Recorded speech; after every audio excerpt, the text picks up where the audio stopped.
Hi అండి. నమస్తే. Welcome to Piya's kitchen talks.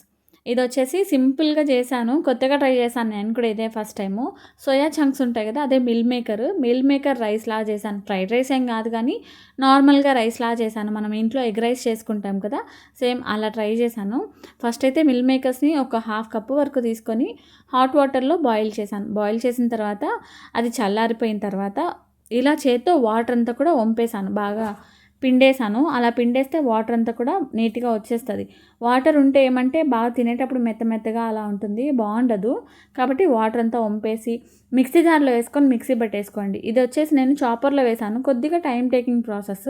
Mixie జార్‌లో వేసుకొని పల్స్ మోడ్‌లో మిక్సీ పట్టేసుకుంటే ఇలా మనకి కీమా లాగా రావాలి. సోయా కీమా రైస్ అంటారు కదా! అలా రావాలి.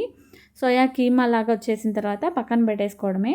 ఇప్పుడు నేను ఆనియన్స్ ఇంకా టమాటోస్ అయితే కట్ చేసుకుంటున్నాను. ఇది సేమ్ యాజ్ ఇట్ ఈస్ నాకు ఎగ్ రైస్ లాగా అనిపిచ్చింది. నాన్ వెజ్ తినని రోజులు మనము కొంచెం క్రేవింగ్‌గా ఉంటది కదా ఎవరికైనా. సో, అలాంటప్పుడు ట్రై చేయొచ్చు. ఫస్ట్ అయితే ఆనియన్స్, టమాటోస్ అన్నీ కట్ చేసేసుకున్నాను. ఇప్పుడు ప్యాన్‌లోకి ఆయిల్ వేసేసుకొని ఆయిల్ కొద్దిగా వేడెక్కిన తర్వాత ఆవాలు ఒక స్పూను, జీలకర్ర ఒక స్పూన్ వేసుకున్నా. తర్వాత వచ్చేసి ఒక రెమ్మ కరివేపాకు కూడా వేసుకున్నా. వేసుకొని వేగిన తర్వాత ప్రాసెస్ అంతా కూడా మీడియం ఫ్లేమ్‌లోనే చేశాను. తర్వాత ఆనియన్ కట్ చేసుకున్నాను కదా! అది కూడా వేసేసుకున్నా.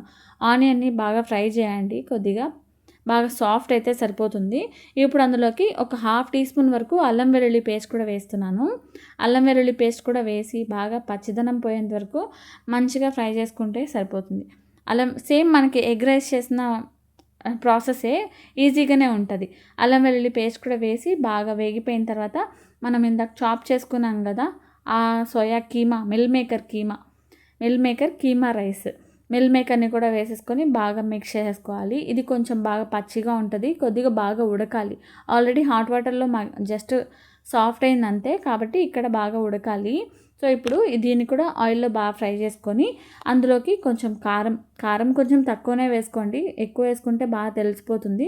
ఇంకా కారము, ఒక టేబుల్ స్పూన్ ధనియాల పొడి, కొద్దిగా గరం మసాలా కూడా వేసుకొని ఇలా లో ఫ్లేమ్‌లో పెట్టి బాగా ఫ్రై చేశాను. నేను స్టీల్ ప్యాన్‌లో చేస్తున్నాను కదా! అందుకే కొంచెం కింద కొంచెం హార్డ్ అయింది. కొంచెం మాడినట్టు అయింది.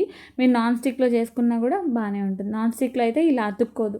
నేను నాన్ స్టిక్ వాడడమే చాలా మానేసినాను. అందుకని చెప్పేసి ఇలాంటి ప్యాన్స్‌లో కొద్దిగా హార్డ్‌గానే అయిపోతుంది. ఇలాంటి డ్రై ఐటెమ్స్ చేసినప్పుడు. అందుకని చెప్పేసి కొంచెం వాటర్ అయితే యాడ్ చేస్తున్నా. టమాటోస్ కూడా వేసేసుకొని బాగా సాఫ్ట్ అయిపోయేంత వరకు టమాటోస్‌ని కూడా బాగా సాఫ్ట్ అయ్యేంత వరకు ఉడికించుకోవాలి. బాగా వేసిన తర్వాత ఒక హాఫ్ టీ గ్లాస్ వాటర్ వేసుకొని లో ఫ్లేమ్‌లో పెట్టి మూత పెట్టేసాను. ఈలోపు టమాటోస్ ఇంకా కీమా అంతా కూడా బాగా ఉడికిపోయి ఉంటుంది. ఇప్పుడు అందులోకి ఒక 5 నిమిషాల తర్వాత మూత తీసి చెక్ చేసుకొని సాల్ట్ కూడా యాడ్ చేసేసుకోవాలి. సాల్ట్ కూడా వేసుకొని బాగా మనకి ఇది సేమ్ ఇలానే తీసుకుంటే మనకి చపాతీ లాంటి వాటిల్లోకి ఇంకా బావుంటది. నేనైతే రైస్ మధ్యాహ్నం చేసింది ఉన్నింది. ఇంకా రైస్‌నంతా కూడా బాగా పొడి పొడిగా మిక్స్ చేసేసి ఇంకా కీమాలోకి అయితే కలిపేస్తున్నాను. ఉప్పు, కారం కొంచెం చెక్ చేసుకోండి. కారం, ఉప్పు కొద్దిగా తక్కువనే పడతాయి ఈ రైస్‌కి.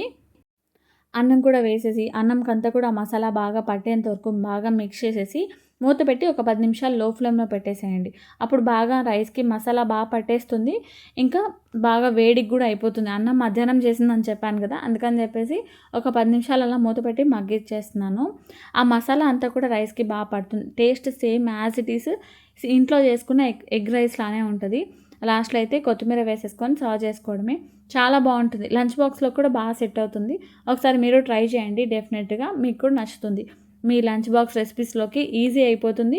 ఇంకా ఇంకొక ఐటెమ్ కూడా యాడ్ అయినట్టు ఉంటుంది. చాలా బావుంటుంది.